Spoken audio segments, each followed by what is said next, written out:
Bueno, estamos viendo la estulticia, la estupidez humana, la necedad, todos esos nombres tiene. En latín es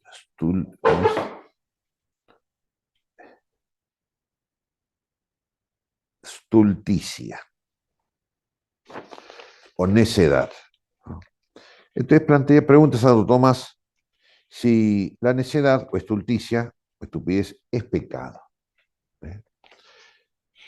Y él dice a veces sí y a veces no. ¿Eh? Pero, como hemos visto la vez pasada, ¿no? La estulticia, decíamos, cuando no nos guiamos por Dios, ¿no? Se opone a la sabiduría porque la sabiduría, decíamos, es un discernimiento, un juicio de las cosas de conocimiento del misterio divino, y ese conocimiento de Dios, a través del Evangelio, por ejemplo, nos lleva a guiar nuestra vida según Dios. Esa es la sabiduría. La estulticia, guiar nuestra vida no según Dios. Entonces la estulticia es pecado. Dice, a veces no, dice, porque da una explicación o un término analógico, ¿no? Es decir, cuando uno por naturaleza, ¿no? Uno es un poco quedado, ¿no? Él dice los amentes. ¿Eh? Este, pero yo le voy a discutir a Santo Tomás, que me perdone, ¿no es cierto? Porque los amentes, si pueden ser santos, si son bautizados, tienen la gracia de Dios, ¿eh? Aunque ellos no puedan ejercer justamente por esa pérdida de la racionalidad, no puedan ejercer la, la racionalidad y el discernimiento y todo, ¿no? Pero si tienen la gracia santificante, tienen los dones del Espíritu Santo, tienen don de sabiduría. Y el don de sabiduría actúa por Dios, no por nosotros. Y por eso actúa en nosotros y en la medida en que nosotros no le pongamos obstáculos. Entonces los amentes, los que no tienen sí, la conocimiento razonable, los locos, ¿no? Pueden ser perfectamente santos, como la Cielito, como Santa Gema Galgani, que era un poquito tocada también. Y muchos santos han sido así. También le hablo siempre de Pablo el Cinte, ¿no? Claro.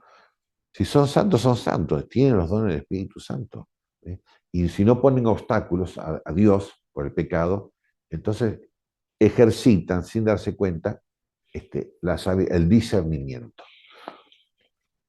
Entonces dice así nada más, la necedad o estulticia implica cierto estupor, ¿se acuerdan que vimos? Esa inmovilidad del sentido no de los sentidos externos, sino del pensamiento, ¿no? Del conocimiento, del darse cuenta de las cosas, una inmovilidad, estupor, un freno en la inteligencia para juzgar, sobre todo cuando en cuanto se refiere a la causa suprema, Dios, que es el fin último y el sumo bien.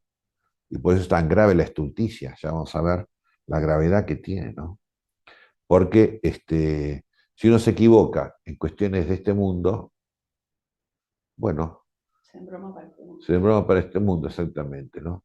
Pero si se equivoca, si discierne mal sobre el fin último y supremo, que es Dios, la vida eterna, ¿no? La santidad, o como venimos viendo todo el año pasado y la vida contemplativa, entonces se embroma para la vida eterna.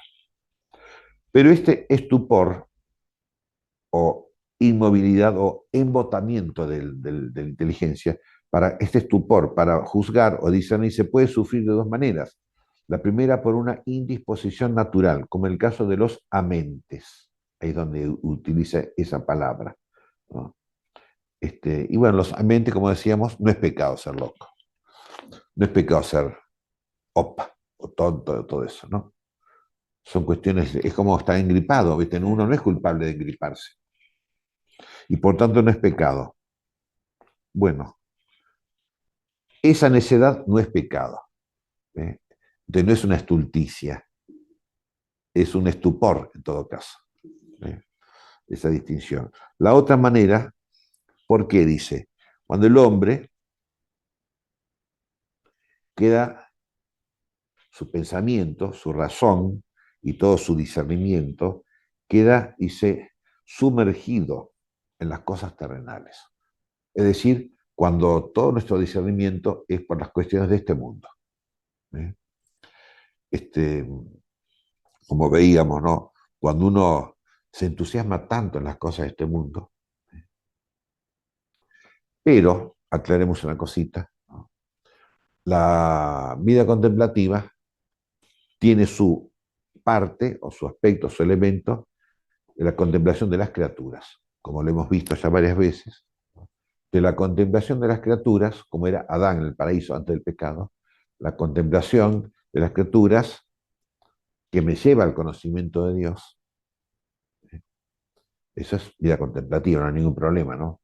Pero dice acá, cuando el pensamiento, la mente, ¿no?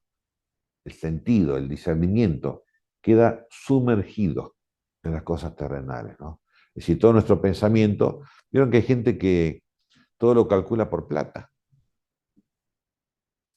Entonces, vamos a ir voy a ir a dar catecismo a la parroquia. ¿Me va a pagar el párroco? Y bueno, quizás sí, quizás no. Quizás la parroquia es pobre.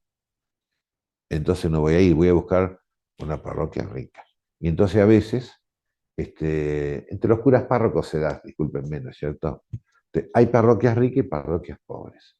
Parroquias que están en un barrio, así pituco, y otras parroquias que están en un barrio marginal. Entonces a esas no quiere ir nadie. Fíjense, cuando el cura Brochero era sacerdote recién ordenado, estaba en la catedral de Córdoba, pituco, ¿no? Y cuando lo mandan allá atrás la sierra, al curato de San Alberto, como lo llamaba, esa parroquia no solamente grande en el campo, sino que era un lugar pobre, pobre, ¿no? Y él fue, viste, con toda alegría y con toda disposición. Y fue un gran sacerdote, un santo sacerdote, que él era el mismo, ¿no? Como sacerdote para los ricos y para los pobres, ¿eh? En Córdoba o en los pueblos, en todos lados. ¿Eh? Porque no calculaba su vida, su visión de la religión por la plata, ni por las comodidades, porque era muy incómodo en aquella época, había que andar todo en mula, era muy incómodo ir de Córdoba a tras la sierra, y de tras la sierra a Córdoba. Tardaban 2, 3, 4 días, con nevadas, porque en las altas cumbres de Córdoba, a veces en verano también nieva.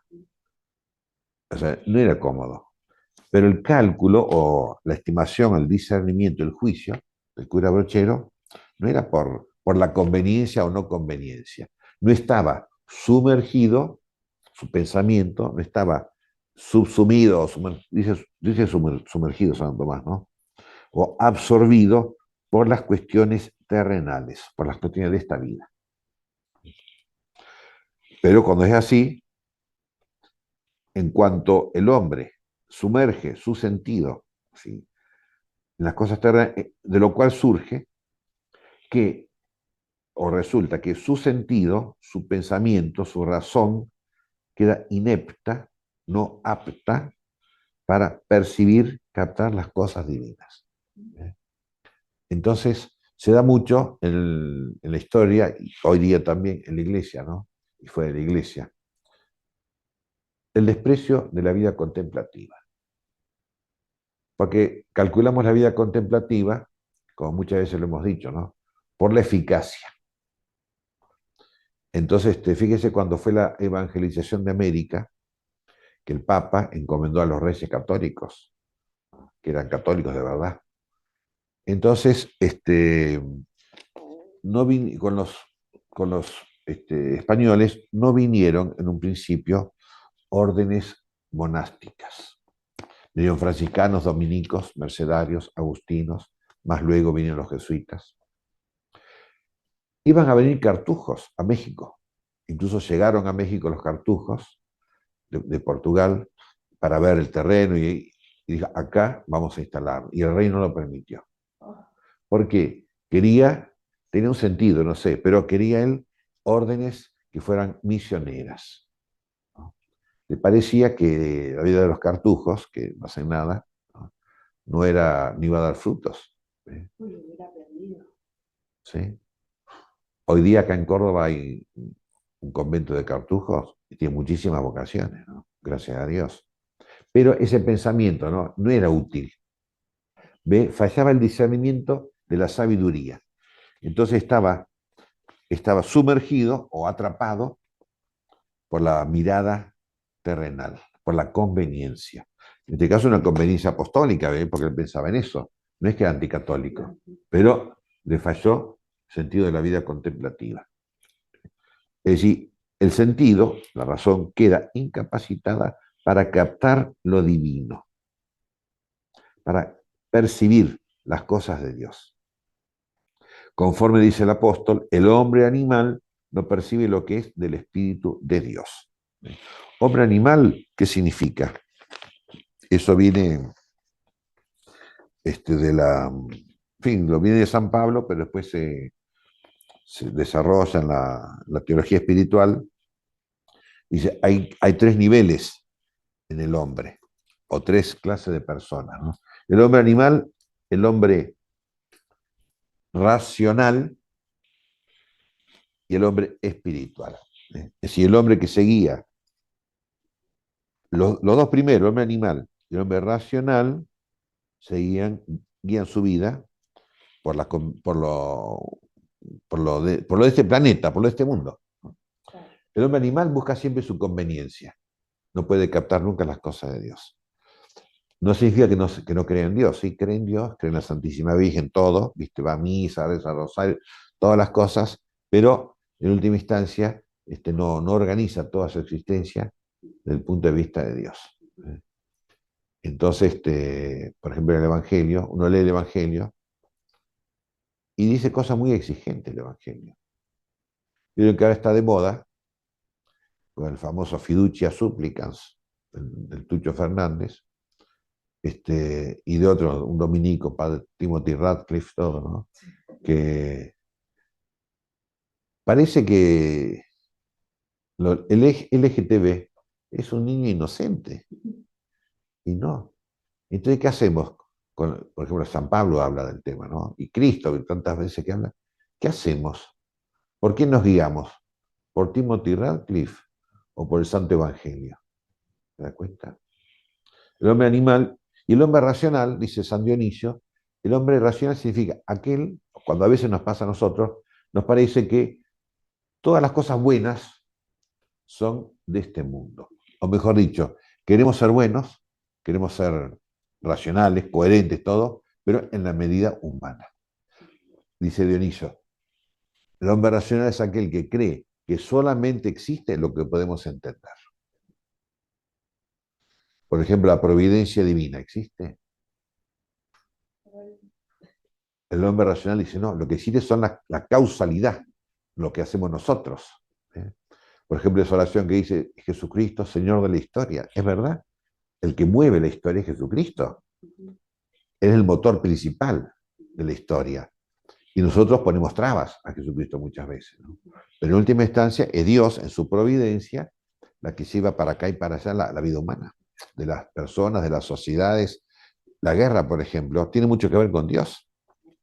Entonces, para terminar con la guerra, primero hay que suprimir las bombas, evidentemente, ¿no? Pero si vos suprimís las bombas y no cambias el corazón de las personas, van a fabricar más bombas. U otra cosa. U otro invento peor. Como había hace mucho, ¿no? Habían inventado los yanquis un fusil, ¿no? Dice, este es para ser más humanitaria en la guerra. Entonces un fusil que no dispara balas, dispara ondas que revientan los ojos de la gente, más humanitaria. El hombre racional no es el hombre espiritual, que calcula todo según, en este caso, la estrategia militar. El hombre espiritual ve todo según desde Dios. Por eso dice entonces San Pablo, el hombre animal no percibe lo que es del Espíritu de Dios. Lo mismo que no saborea las cosas dulces, el que tiene estropeado el gusto por la gripe, por ejemplo. Y este tipo de necedad es pecado, la necedad del hombre animal o del hombre racional. ¿Eh?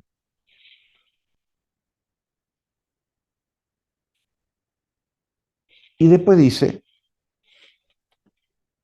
sobre la lujuria. La lujuria se refiere al desorden de las pasiones en general, ¿no? Y San Juan de la Cruz habla de los apetitos, es decir, el apetito concupiscible, el apetito irascible, ¿no? Las inclinaciones naturales, espontáneas hacia el bien, hacia los bienes, las cosas buenas, pero eh, hacia las cosas buenas, no digo materiales, ¿no? Porque incluye en esto la oración, el rosario, por ejemplo, la misa. Dice San Juan de la Cruz, los apetitos, si cuando uno busca, no desde el punto de vista de Dios, sino desde el punto de vista humano. Vieron que ahora está de moda, te dicen, bueno, un libro de espiritualidad, y es un libro de autoayuda o de psicología. Reducen lo espiritual, lo psicológico, ¿sí? Al bienestar. ¿Sí? De cualquier problema que tiene una monja, la mandan al psicólogo. Quizás haga falta, ¿viste? Quizás, ¿no? Y quizás no tenga arreglo, la monja lo quita, ¿viste? Queda así. Pero lo que importa es que seamos santos. Eso es lo que vale, porque cuando nos muramos, se acabó la locura. La psiquis se corrige, digamos, cuando uno muere. Pero ¿a dónde vamos? ¿Al cielo o al infierno o al purgatorio? Entonces dice San Juan de la Cruz, los apetitos son como sanguijuelas. La sanguijuela es ese bichito que te chupa la sangre. O dice, como hijos caprichosos, que siempre dice, dame más, dame más, dame más. Son los apetitos. Es decir, vivir nuestra vida no desde el punto de vista de Dios. La estulticia o necedad. Y por eso dice, la necedad, la estulticia, es un pecado que procede del embotamiento, es la estupefacción del sentido espiritual, hasta tal punto de volverse inepto para juzgar las cosas espirituales, no entiende las cosas espirituales. ¿Eh? Entonces este, el rosario, el oficio divino, este, sobre todo el oficio divino, los religiosos, los sacerdotes estamos obligados al rezo del oficio divino, ¿no? Entonces, había un famoso cardenal, Richelieu, Francia, ¿no? Que era más francés que católico, promovió la reforma protestante en otros países, pero no en Francia, para exaltar la France. Pero él rezaba el oficio divino. Entonces, a la noche, pues a las 11 de la noche, empezaba a rezar laudes, oficio de lecturas, tercia, sexta, nona, víspera y completa, terminaba a las 12. Y a las 12 empezaba a rezar el oficio del día siguiente, oficio de lecturas, laudes, tercia, sexta, nona, víspera y completa. Entonces ya no perdía más tiempo en rezar porque ya cumplió. ¿Se dan cuenta? Es el hombre animal o racional, pero espiritual no. El sentido, la razón, trabada, sumergida en las cosas temporales, ¿no? Pues bien, el sentido del hombre se sumerge en las cosas terrenales máximamente por la lujuria. Cuando hablamos de la contemplación, dijimos lo que máximamente protege la vida contemplativa es la castidad.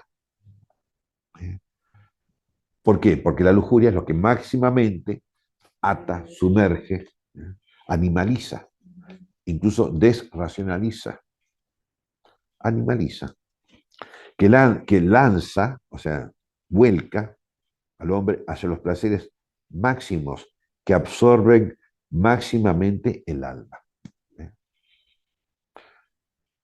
Por eso la necedad, como pecado, nace máximamente o principalmente de la lujuria. Por eso, la lujuria, dentro, digamos, del apetito concupiscible, y de la ira, o de la irascibilidad en el apetito irascible, ¿no? Fíjese, en otra parte de la Suma Teológica habla de esto Santo Tomás, de los dos elementos, los dos vicios que más destruyen la vida social, es la lujuria y la iracundia. Como si Santo Tomás hubiera visto una película de Hollywood. Ah, pero eso, la violencia y la pornografía, ¿no? Digamos, entonces, es lo que más atenta contra la vida contemplativa y contra la vida social. Y por eso el demonio fomenta tanto esos dos vicios que, como dice Santo Tomás, dice, la lujuria no es el pecado más grave. El pecado grave es la soberbia, el odio a Dios, eso es gravísimo, que son los pecados del diablo, ¿viste? Pero, ¿por qué fomenta así la pornografía, la lujuria y la violencia? Por esto, porque el diablo le interesa mucho ir contra la vida contemplativa.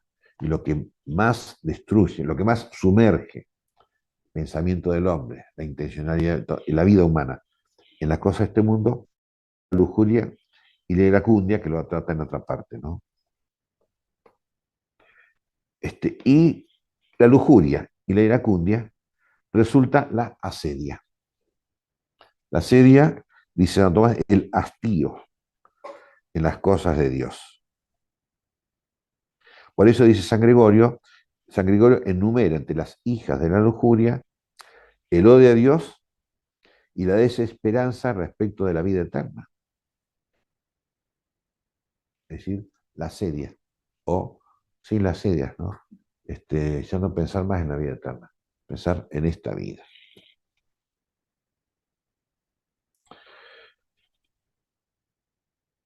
La ira con la excitación es capaz de alterar profundamente el cuerpo humano. Cuando uno está muy enojado, irracionalmente enojado, se le acelera el ritmo cardíaco y esto y lo otro, ¿no? Y pierde la racionalidad. ¿Sí? Y no quiere matar al vecino o a cualquiera que haya, ¿no? Pero matarlos con 50 puñaladas, porque se pierde la racionalidad, se pierde el discernimiento, ya no hay caso. Por eso, la necedad o la estulticia, que proviene del impedimento espiritual, y que es justamente un impedimento espiritual, es decir, la inmersión, la sujeción, la subordinación del alma a las cosas terrenales, proviene máximamente de la lujuria y también después de la ira. Y por eso, tan importante como decíamos, eh, decía la castidad, y como vimos la vez pasada, por el don de sabiduría, este, conecta Santo Tomás con la bienaventuranza de los pacíficos. La sabiduría engendra en nosotros castidad y pacificación. Y así se cierra todo el círculo, etcétera. Si hay alguna pregunta ahí, no, vamos a Sí, ver. sí, una pregunta. Y la Sí. gula también, la gula también sería más o menos lo mismo, ¿no? Bueno, en La gula. segundo lugar o en tercer lugar, sí, porque la gula también engolfa o inmerge el pensamiento en las cosas de este mundo. Sí, en la gula está incluido la ebriedad, la drogadicción y el comer. Así que uno esté pensando en la comida. Como decía la vez pasada, estamos comiendo así, conversando de comida. Eso es la gula, aunque no comamos montones de cosas. Pero el pensamiento está subsumido, inmerso, sumergido y atado al comer. Distinto si uno está enfermo y no puede comer ciertas cosas, ¿viste? Pero no, elaboramos la comida de tal manera que le ponemos más condimento y más que más. Es un tratado científico de 500 páginas sobre cómo cocinar, cómo hacer más rico, más sabroso, más visible y más frufru. Esa es la gula también. ¿Eh? Así que sí, la gula es así. La gula también trae asedia o separa de la contemplación, digamos, para resumir, porque Sí, tenés porque, razón. claro, porque nos ata a este mundo, a esta vida, a las Y cosas de no- este mundo. Y, ok, y aunque son cosas distintas, digamos, lujuria gula. y gula, pero tomar la lujuria en sentido general, como de los placeres del cuerpo, Claro, podemos sí, también, sí, como englobar sí, sí, de todos los sentidos. por eso dice el padre García Vieira, dice, cuando habla de cuando vas a la lujuria se refiere a todos los apetitos, Claro. todos los apetitos desordenados, en todos los aspectos desordenados, que nos atan, que nos hacen estar pendientes de las cosas, y no pendientes de Dios, pendientes de la Santísima Virgen. ¿Eh? Así que nos sacan o nos traban por la necesidad, impiden la vida contemplativa. Es decir, pensar en Dios, pensar no, captar, pescar cómo es Dios, a través del Evangelio, por ejemplo, y guiar nuestra vida según cómo es Dios. Imitar a Dios, la imitación de Dios. Qué bueno, digo, lo de eso, esa letrilla de San Juan de la Cruz, esa cortita. Olvido de lo criado, memoria del Creador, atención a lo interior y estarse amando al amado. Eso es San Juan de la Cruz. Es así. Es un resumen de todo lo que hemos dicho en todos estos años. Bueno, entonces nos veremos la próxima vez cuando Dios quiera. Nuestro auxilio está en el nombre del Señor. Que la bendición de Dios Todopoderoso, Padre, Hijo y Espíritu Santo, descienda sobre vosotros y permanezca para siempre. Amén.